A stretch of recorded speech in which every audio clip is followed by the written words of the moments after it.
নবী আমার আস্তে করে ডাক দেয়, ভালো করে শোনো, একজন মানুষের মৃত্যুর সময় জান কবজে কেমন কষ্ট হয়।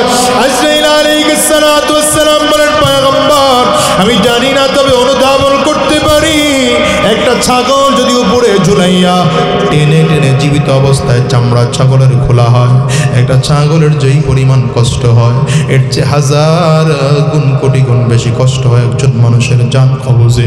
রহমতের নবী ডাক দেয়, আজরাইল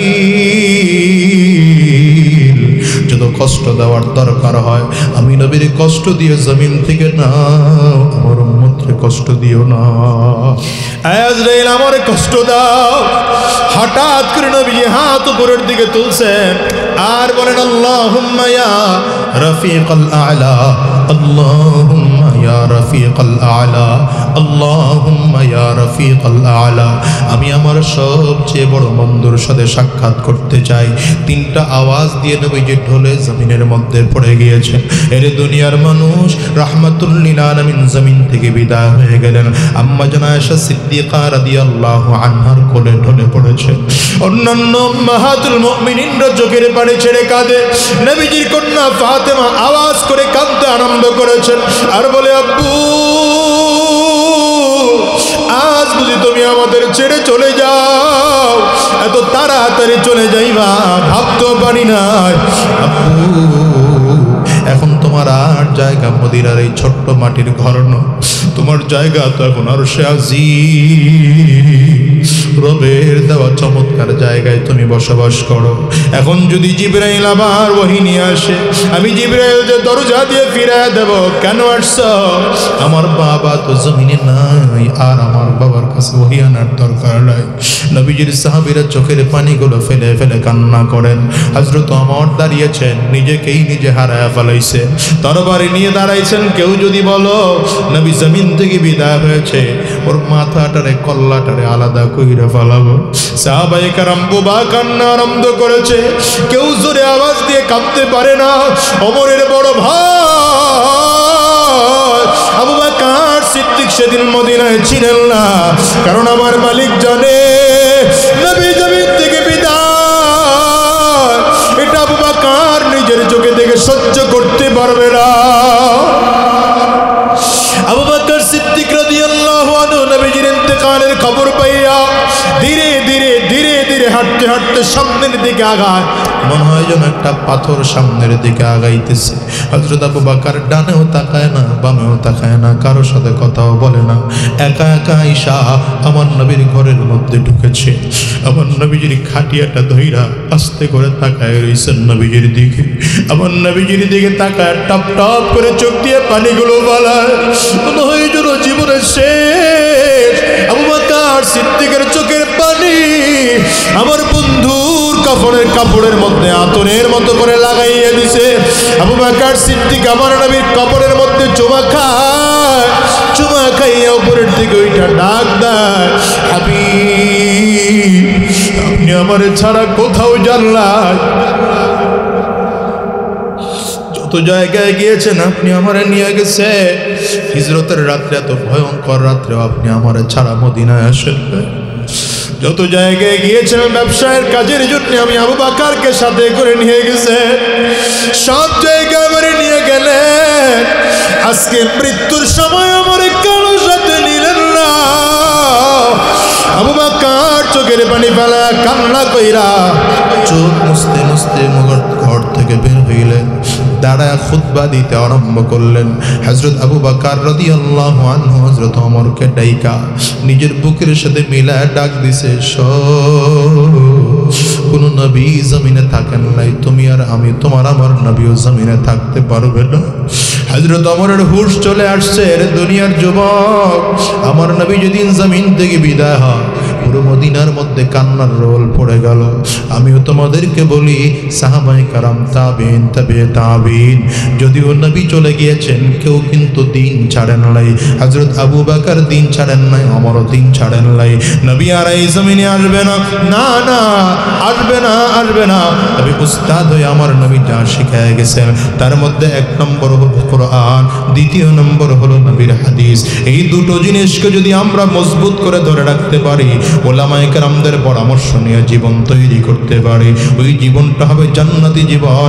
আর শয়তানি রাস্তায় চলা যাবে না রে যুবক, হারাম রাস্তায় আর চলা যাবে না, খারাপ রাস্তার কদম বাড়ানো যাবে না।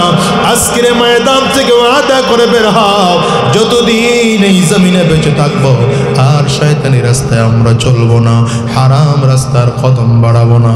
কারণ এই দুনিয়া আজ আসি, আগামীকালকে থাকবো এমন কোনো গ্যারান্টি নাই। আমি তো প্রায় বলি, দুনিয়া আসার সিরিয়াল আছে, যাওয়ার কোনো সিরিয়াল নাই রে বাজার। দুনিয়া আসার সময় আগে দাদা আসে, তারপরে বাবা আসে, তারপরে সন্তান আসে। যাওয়ার সময় এমন হয়, বাবা দুনিয়ায় থাকে, সন্তান জমিন থেকে বিদায় হয়। দাদা দুনিয়ায় থাকে, নাতি জমিন থেকে বিদায় হয়। তোমার আমার ক্ষেত্রে এমন হতে পারে কি পারে না? আরে যুবক, আজকের ময়দানে তাকায় দেখো, কত মানুষ যেন আছে মা নাই, কত মানুষ যেন আছে বাবা নাই। আজকের এই ময়দানটায় মোনাজাত করে দিলে বাসায় যাইবা, কেউ হয়তো দরজার মধ্যে টোকা লাগাইবা, মা দরজা খুলবে। আবার এমন অনেক মানুষ আছেন যাদের ঘরে দরজার মধ্যে টোকা দিলে মা দরজা খুলবে না, বাবা দরজা খুলবে না। এই মানুষগুলো বড় ইতিম, এদের ঘরে মা নাই, এদের ঘরে বাবাও নাই। আমার ঘরেও তো আমার মা নাই। আজকের ময়দানটার মধ্যে কার কার মা নাই বাজার, একটু হাতটা উঁচা করে দেখা। কার কার মা নাই, বাবা নাই, আপনারাও হাত উঁচা করে দেখা। হাতগুলো একটু তুলে রাখেন। আমার যুবকেরা তাকায় তাকায় দেখো, মা হারা মানুষেরা কেমনে কান্দে, বাবা হারা মানুষগুলোর চোখ দিয়ে কেমনে পানি বের হয়। ও যুবক, তাকাইয়া তাকাইয়া দেখ, এই মানুষগুলো হাত উঁচু করেছে। এদের কারো ঘরে মা নাই, কারো ঘরে বাবা নাই, কারো ঘরে আব্বা আম্মা দুইজনের কেউ নাই।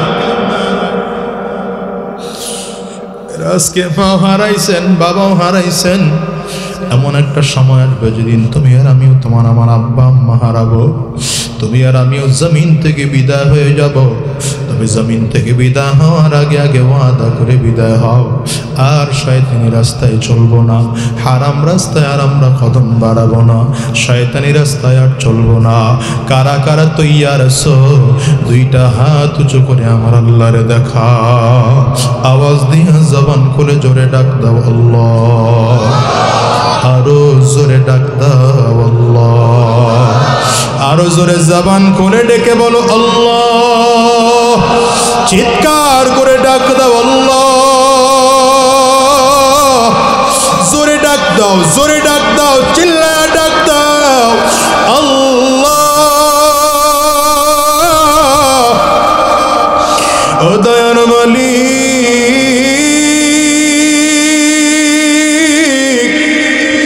আয় আল্লাহ, যতজন তোমার গোলাম দুইটা হাত উঁচু করেছি, আমরা সবাই মিলে ওয়াদা করলাম আর শয়তানের রাস্তায় চলবো না, হারাম রাস্তায় আর কদম বাড়াবো না, শয়তানি রাস্তায় আর চলবো না গো আল্লাহ। তুমি আমাদেরকে কবুল করে নাও, কবুল করে নাও। চিৎকার করে আওয়াজ দিয়া বলো আমিন, আরো জোরে আওয়াজ দিয়া জোরে বলো আল্লাহুম্মা আমিন। করে করে রাহমাতুল লিল আলামিন সব সাহাবীদেরকে জান্নাতের সংবাদ দিয়া দিয়া রাহমাতুল লিল আলামিন এবার বিদায়ী হজের ভাষণ দেওয়ার জন্য দাঁড়িয়েছেন। বিদায় হজের ভাষণ দেওয়ার জন্য আমার নবী দাঁড়িয়ে কোরআনের আয়াত তিলাওয়াত করে করে এই জাতিকে শোনাইতেছেন, আল ইয়াউমা আকমালতু লাকুম দীনাকুম ওয়া আতমামতু আলাইকুম নি'মাতি ওয়া রাদিতু লাকুমুল ইসলাম দীনা। আজকের দিনে ইসলামকে কমপ্লিট করে দেওয়া হলো। আমার নবীর জবানে যখন সাহাবায়ে কেরাম ঘোষণা শুনেছে দিন কমপ্লিট হয়ে গিয়েছে, ইসলাম কমপ্লিট হয়ে গিয়েছে, সাহাবায়ে কেরাম বড় আনন্দিত হয়ে গেল। সাহাবায়ে কেরাম একজন আরেকজনের কবরের মধ্যে চুমা খায়, একজন আরেকজনের গলায় জড়ায় জড়ায় আবার হাসে। কত চমৎকার আনন্দের দিন আজকে। সাহাবায়ে কেরাম বলেন, নবীর সাহাবীরা শোনো বন্ধু, আজকে বুঝি নবীর রক্ত সফল, আজকে আমার নবীর রক্ত বৃথা যায় নাই। নবীজির উহুদের ময়দানে তান্দান মোবারক শহীদ হয়েছে, বিফলে যায় নাই, কারণ আজকে দিন কমপ্লিট হয়ে গেল। সাহাবায়ে কেরাম যখন আনন্দে উৎফুল্ল হয়ে গেলেন, হঠাৎ করে তাকিয়ে দেখেন ময়দানের এক কিনারায় আবু বকর সিদ্দিক দাঁড়ায় দাঁড়ায় চোখের পানিগুলো ফেলে ফেলে কান্না করেন। সব সাহাবীরা দৌড়ায় গেলেন, ভাই আবু বকর, আমরা সবাই হাসি, তুমি কেন কাঁদো? আবু বকর সিদ্দিক রাদিয়াল্লাহু আনহু বলেন, নবীর সাহাবীরা আমার নবী কি ঘোষণা করেছেন তোমরা কি শোনো নাই? বলে ঘোষণা করেছেন দিন কমপ্লিট হয়ে গেল। তাইলে আমার নবী তো জমিনে আসছিলেন দিন কমপ্লিট করার জন্য, বোঝা গেল আমার নবীর যাওয়ার সময় হয়ে গিয়েছে, অল্প দিনের মধ্যেই নবী আমাদের ছেড়ে চলে যাবে। আমার নবী বিদায় নেওয়ার পর আমি আবু বকর কেমনে থাকবো, এই দুঃখে আমি কান্না শুরু করে দিয়েছি। অল্প সময়ের মধ্যে আবু বকর সিদ্দিক রাদিয়াল্লাহু আনহুর কথাটা পুরো ময়দানের মধ্যে ছড়িয়ে পড়েছে। সাহাবায়ে কেরাম এবার দাঁড়িয়ে দাঁড়িয়ে কান্না আরম্ভ করেছেন। রাহমাতুল লিল আলামিন দূর থেকে তাকাইয়া দেখেন সব সাহাবীরা চোখের পানি ফেলে ফেলে কান্না করে। আমার নবী দাঁড়ায় বলল, সাহাবীরা কান্না করো না, অন্যান্য নবীরা জমিন থেকে বিদায় হয়েছে, আমি নবীও জমিন থেকে বিদায় হয়ে যাব, কেউ দুনিয়ায় থাকতে পারবে না। অন্যান্য নবীদের জমিন থেকে বিদায় হওয়া, আমি নবীর জমিন থেকে বিদায় হওয়া কিন্তু এক নয়। অন্যান্য নবীরা বিদায় হয়েছে, তাদের ধর্মীয় গ্রন্থ জমিন থেকে বিদায় হয়েছে, অন্যান্য নবীরা বিদায়, তাদের ধর্ম জমিন থেকে বিদায় হয়েছে। আমি নবী যদিও জমিন থেকে বিদায় হয়ে যাব, কিন্তু আমি নবীর কুরআন কিয়ামত পর্যন্ত থাকবে। একটা জের জবর পেশ নুক্তার কেউ ব্যবধান করতে পারবে না। আমি নবী যদিও জমিন থেকে বিদায় হয়ে যাব, আমি নবীর দ্বীনের যাররা পরিমাণ ত্রুটি হবে না। সাহাবীরা তোমাদেরকে বলে দিয়ে গেলাম, তারাকতু ফীকুম আমরাইন লান তাদিল্লু মা তামাসসাকতুম বিহিমা, কিতাবাল্লাহ ওয়া সুন্নাত রাসূল আরবি বলেন, সাহাবায়ে কেরাম আমি নবী যদিও জমিন থেকে বিদায় হয়ে যাব, তোমাদের মাঝে দুটো জিনিস রেখে গেলাম। এক নম্বর আমার আল্লাহ পাকের কোরআন, দ্বিতীয় নম্বর আমি নবীর সুন্নাহ। এই দুটো জিনিস রাখতে পারো, কিয়ামত পর্যন্ত কোনোদিন তোমরা পথভ্রষ্ট হবে না, পথভ্রষ্ট হবে না। দ্বিতীয় নম্বর কথা, আরো একটা কথা আমার নবী ওখানেই বলে দিয়ে গিয়েছেন, সাহাবায়ে কেরাম ফালইউবাল্লিগিশ শাহিদুল গায়বা, আজকের এই বিদায় হজের ভাষণে যারা উপস্থিত আছো, আমি তোমাদেরকে দিন শিখিয়েছি, কত কত হাদিসগুলো পড়ে পড়ে তোমাদেরকে শুনিয়েছি। এখানে এমন মানুষ নাই যাদেরকে আমি নবী দিন শিক্ষা দেই নেই, তবে আমি নবী জমিন থেকে বিদায় হওয়ার পরে দুনিয়ার মধ্যে এমন মানুষ থাকবে যাদের কাছে আমি নবী দ্বীনের দাওয়াত পৌঁছাইতে পারবো না। তোমাদের ছোট্ট একটু দায়িত্ব হলো, আমি নবীর দাওয়াতগুলো তোমরা তাদের কাছে পৌঁছাইয়া দিবা। এই জন্য নবী জমিন থেকে বিদায় নেওয়ার পর সাহাবায়ে কেরাম দ্বীনের দাওয়াত দিয়ে দিয়ে জমিনে চলেছেন। সাহাবায়ে কেরামদের ইন্তেকালের পর তাবিঈন পুরো জমিনের মধ্যে দ্বীনের দাওয়াত দিয়েছেন। তাবিঈন জমিন থেকে বিদায় নেওয়ার পরে তাবিঈন জমিন থেকে বিদায় দ্বীনের দাওয়াত দিয়েছেন। তাবিঈন জমিন থেকে বিদায় নেওয়ার পরে আইম্মে মুজতাহিদিন জমিনের মধ্যে দ্বীনের দাওয়াত দিয়েছেন। তাবিঈন আইম্মে মুজতাহিদিন বিদায় নেওয়ার পর উলামায়ে মুতাকাদ্দিমিন উলামায়ে মুতাআখিরিন পুরো জমিনের মধ্যে দ্বীনের দাওয়াত দিয়েছে। বর্তমান যুগে উলামায়ে কেরাম দ্বীনের দাওয়াত দিচ্ছেন কেন জানো? নবীর এই দায়িত্ব পালন করে। এই যুবক ভালো করে শুনে রাখো, নবী আজ জমিন থেকে বিদায় হয়েছেন, আর নবী আমার জমিনের মধ্যে আসবেন না।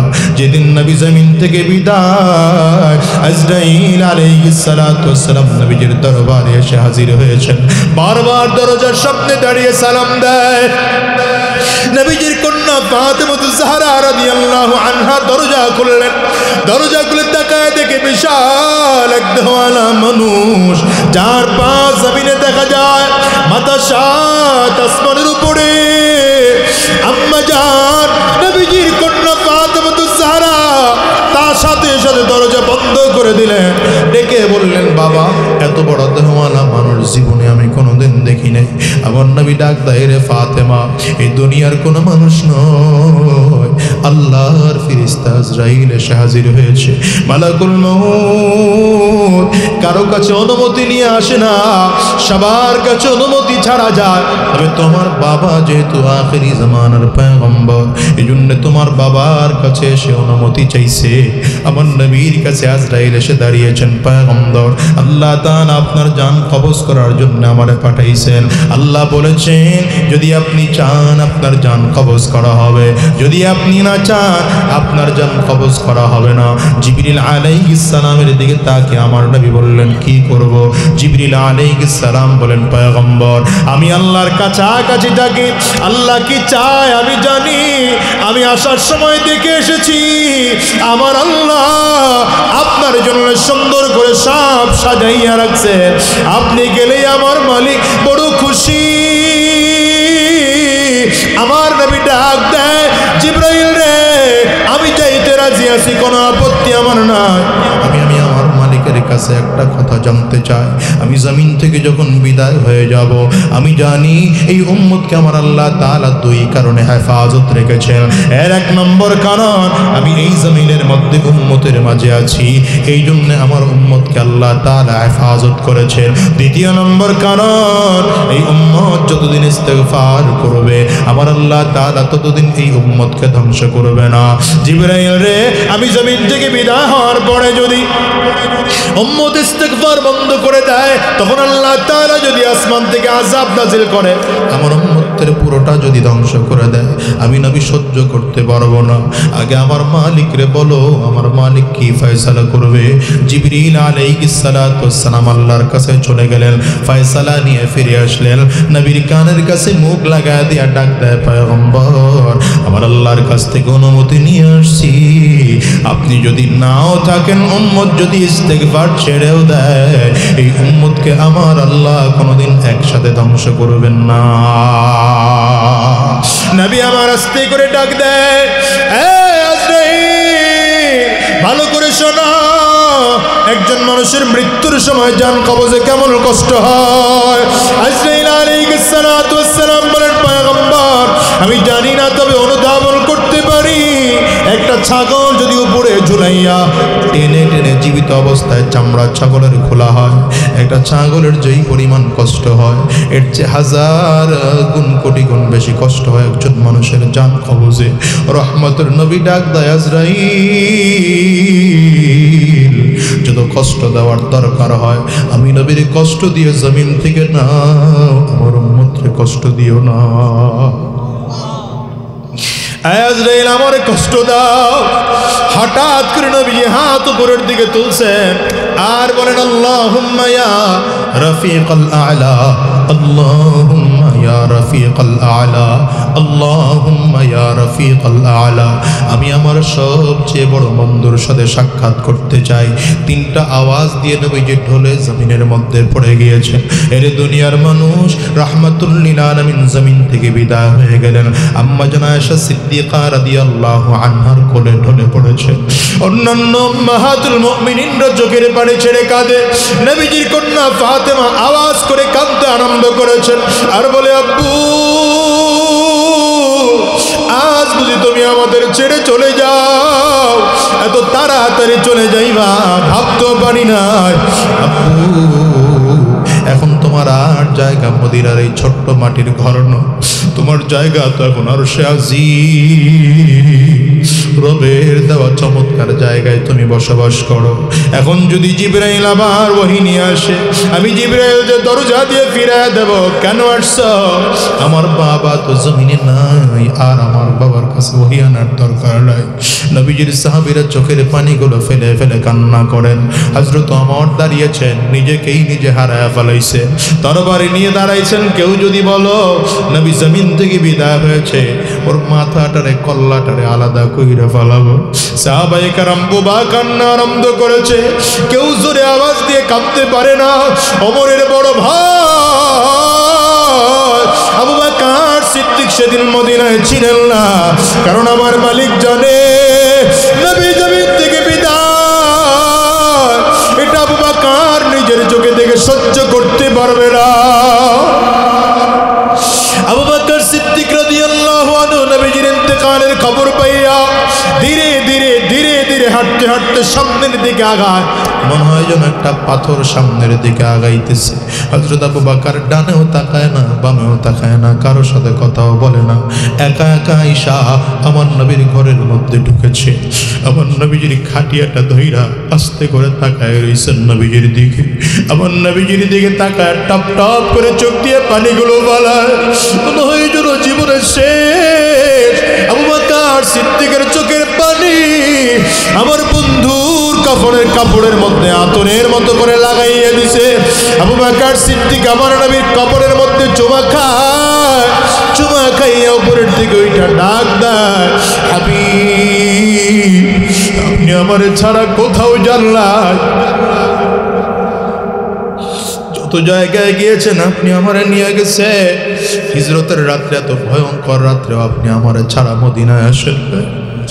যত জায়গায় গিয়েছেন ব্যবসায়ের কাজের জন্য আমি আবু বকরকে সাথে করে নিয়ে গেছে, সব জায়গায় আমারে নিয়ে গেলেন, আজকে মৃত্যুর সময় আমারে কারো সাথে নিলেন না।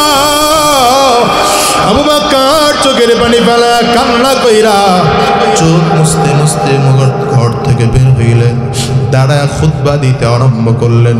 হযরত আবু বকর রাদিয়াল্লাহু আনহু হযরত ওমরকে ডাইকা নিজের বুকের সাথে মিলায় ডাক দিছে, কোন নবী জমিনে থাকেন নাই, তুমি আর আমি, তোমার আমার নবীও জমিনে থাকতে পারবে না। হযরত ওমরের হুঁশ চলে আসছে, রে দুনিয়ার যুবক, আমার নবী যেদিন জমিন থেকে বিদায় হয় পুরো মদিনার মধ্যে কান্নার রোল পড়ে গেল। আমিও তোমাদেরকে বলি সাহাবায়ে কারাম, তাবিঈন, তাবিঈ তাবিঈন, যদিও নবী চলে গিয়েছেন কেউ কিন্তু দিন ছাড়েন নাই। হযরত আবু বকর দিন ছাড়েন নাই, ওমরও দিন ছাড়েন নাই। নবী আর এই জমিনে আসবে না, না না আসবে না, আসবে না। নবী উস্তাদ হয়ে আমার নবী যা শিখায় গেছেন তার মধ্যে এক নম্বর হলো কোরআন, দ্বিতীয় নম্বর হলো নবীর হাদিস। এই দুটো জিনিসকে যদি আমরা মজবুত করে ধরে রাখতে পারি, ওলামায়ে কেরামদের পরামর্শ নিয়ে জীবন তৈরি করতে পারি, ওই জীবনটা হবে জান্নাতি জীবন। আর শয়তানি রাস্তায় চলা যাবে না রে যুবক, হারাম রাস্তায় আর চলা যাবে না, খারাপ রাস্তার কদম বাড়ানো যাবে না। আজকের ময়দান থেকে ওয়াদা করে বের হও, যতদিন এই জমিনে বেঁচে থাকবো আর শয়তানি রাস্তায় আমরা চলবো না, হারাম রাস্তার কদম বাড়াবো না। কারণ এই দুনিয়া আজ আসি আগামীকালকে থাকবো এমন কোনো গ্যারান্টি নাই। আমি তো প্রায় বলি দুনিয়া আসার সিরিয়াল আছে, যাওয়ার কোনো সিরিয়াল নাই রে বাজার। দুনিয়া আসার সময় আগে দাদা আসে, তারপরে বাবা আসে, তারপরে সন্তান আসে। যাওয়ার সময় এমন হয় বাবা দুনিয়ায় থাকে, সন্তান জমিন থেকে বিদায় হয়, দাদা দুনিয়ায় থাকে, নাতি জমিন থেকে বিদায় হয়। তোমার আমার ক্ষেত্রে এমন হতে পারে কি পারে না? আরে যুবক, আজকের ময়দানে তাকায় দেখো, কত মানুষ যেন আছে মা নাই, কত মানুষ যেন আছে বাবা নাই। আজকের এই ময়দানটায় মোনাজাত করে দিলে বাসায় যাইবা, কেউ হয়তো দরজার মধ্যে টোকা লাগাইবা, মা দরজা খুলবে। আবার এমন অনেক মানুষ আছেন যাদের ঘরে দরজার মধ্যে টোকা দিলে মা দরজা খুলবে না, বাবা দরজা খুলবে না। এই মানুষগুলো বড় ইতিম, এদের ঘরে মা নাই, এদের ঘরে বাবাও নাই, আমার ঘরেও তো আমার মা নাই।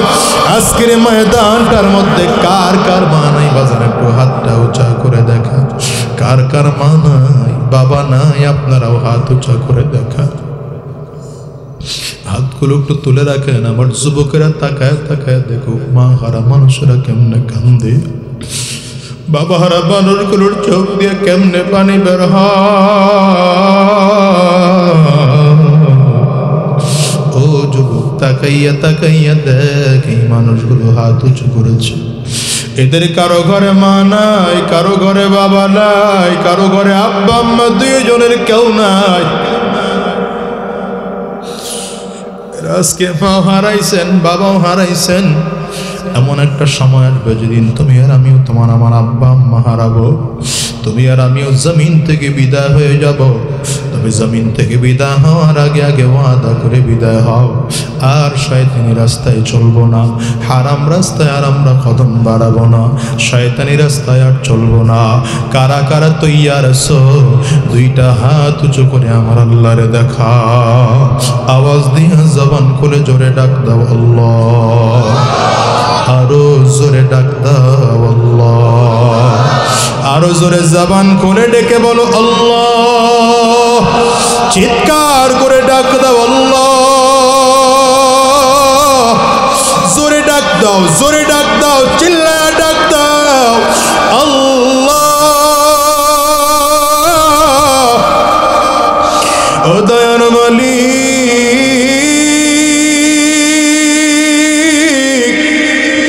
আয় আল্লাহ, যতজন আমার গোলাম দুইটা হাত উঁচু করেছি, আমরা সবাই মিলে ওয়াদা করলাম আর শয়তানের রাস্তায় চলবো না, হারাম রাস্তায় আর কদম বাড়াবো না, শয়তানের রাস্তায় আর চলবো না গো আল্লাহ। তুমি আমাদেরকে কবুল করে নাও, কবুল করে নাও। চিৎকার করে আওয়াজ দিয়া বলো আমিন, আরো জোরে আওয়াজ দিয়া জোরে বলো আল্লাহুম্মা আমিন। হাতগুলো নামান। আমার বাজানেরা, রাত অনেক গভীর হয়ে গেছে। আমি যে কথা বোঝাতে চেয়েছিলাম, নবীজি জমিন থেকে বিদায় হয়েছেন, কিন্তু তার দিন বিদায় হয় নাই। ইসলাম আজও জমিনে আছে। আমরা নবীর দিন ও ইসলাম অনুযায়ী জীবনটারে সাজাবো। রাজি আছি তো ইনশাআল্লাহ?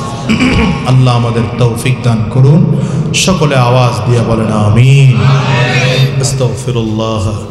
সবাই পড়েন তওবার নিয়তে, আস্তাগফিরুল্লাহ রব্বি মিন কুল্লি যামবিন ওয়া আতুবু ইলাইহি লা হাওলা ওয়ালা কুওয়াতা ইল্লা বিল্লাহিল আলিয়্যিল আযীম। আরেকবার পড়েন আস্তাগফিরুল্লাহ রব্বি মিন কুল্লি যামবিন ওয়া আতুবু ইলাইহি লা হাওলা ওয়ালা কুওয়াতা ইল্লা বিল্লাহিল আলিয়্যিল আযীম। আলহামদুলিল্লাহি রাব্বিল আলামিন। والصلاة والسلام على سيد الأنبياء والمرسلين. ربنا ظلمنا أنفسنا وإن لم تغفر لنا وترحمنا لنكونن من الخاسرين. ربنا لا تزغ قلوبنا بعد إذ هديتنا وهب لنا من لدنك رحمة إنك أنت الوهاب. رب ارحمهما كما ربياني صغيرا. رب ارحمهما كما ربياني صغيرا. رب ارحمهما كما ربياني صغيرا. رب ارحمهما كما ربياني صغيرا. রব্বুল আলামিন মেহেরবান খুদা, হে আল্লাহ আমাদের জিন্দেগির গুনাহ খাতাগুলো মাফ করে দাও। আল্লাহ আমাদের সকলকে তুমি কবুল করে নাও। জীবনে যত গুনাহ করেছি, জানিয়া না জানিয়া, বুঝিয়া না বুঝিয়া, ইচ্ছা অনিচ্ছায়, গোপনে প্রকাশ্যে, দিনে রাতে, আয় আল্লাহ সব গুনাহ থেকে তোমার দরবারে মাফ চাই। মেহেরবানি করে জিন্দেগির সব গুনাহগুলো মাফ করে দাও। আল্লাহ আমাদেরকে দ্বীনের জন্য কবুল করে নাও, ইসলামের জন্য কবুল করে নাও। রব্বে কারীম, আয় আল্লাহ এই মজলিসের মধ্যে কার জানি মা নাই, কার জানি বাবা নাই, আব্বা আম্মা জমিন থেকে বিদায় হয়েছে। যাদের আব্বা আম্মা জমিন থেকে বিদায়, আব্বা আম্মার কবরগুলো জান্নাতের টুকরা বানিয়ে দাও। যাদের আব্বা আম্মা বেঁচে আছেন, হায়াত বাড়িয়ে দাও। আল্লাহ আজকের এই মাহফিলকে তুমি কবুল করে নাও। আজকের এই মাহফিল করতে গিয়ে যারা টাকা পয়সা মেধা শ্রম বুদ্ধি দিয়ে সহযোগিতা করলেন, প্রত্যেককে তুমি কবুল আর মঞ্জুর করে নাও। আয় আল্লাহ আজকের এই মাহফিল খানা এলাকাবাসীর জন্য হিদায়াতের জরিয়া বানায় দাও। আজকের এই মাহফিল করতে গিয়ে যেই প্রশাসনের ভাইরা, জনপ্রতিনিধিরা, যুবক ভাইরা সহযোগিতা করেছেন, প্রত্যেককে তুমি কবুল আর মঞ্জুর করে নাও। আল্লাহ আমাদেরকে দ্বীনের জন্য কবুল করো, ইসলামের জন্য কবুল করে নাও। এলাকার সকল মা বোনদেরকে তুমি কবুল করে নাও, মুরব্বী বাজানদেরকেও কবুল করে নাও, যুবকদেরকেও তুমি কবুল আর মঞ্জুর করে নাও।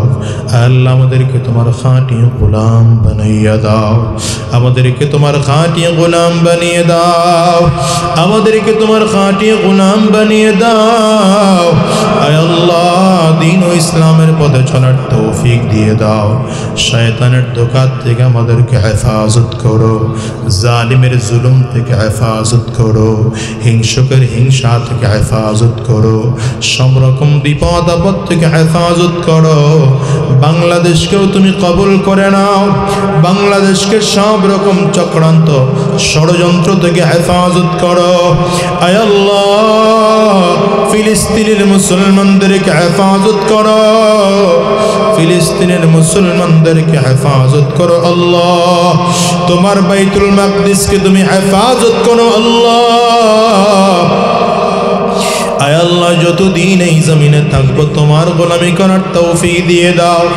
জমিন থেকে যখন বিদায় হয়ে যাব ঈমান নিয়ে যাওয়ার তৌফিক দিয়ে দিও। আয় আল্লাহ আমাদেরকে দ্বীন ও ইসলামের জন্য কবুল করে নাও।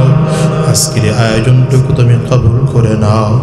সুবহানা রাব্বিকা রাব্বিল ইজ্জাতি আম্মা ইয়াসিফুন ওয়া সালামুন আলাল মুরসালিন والحمد لله رب العالمين।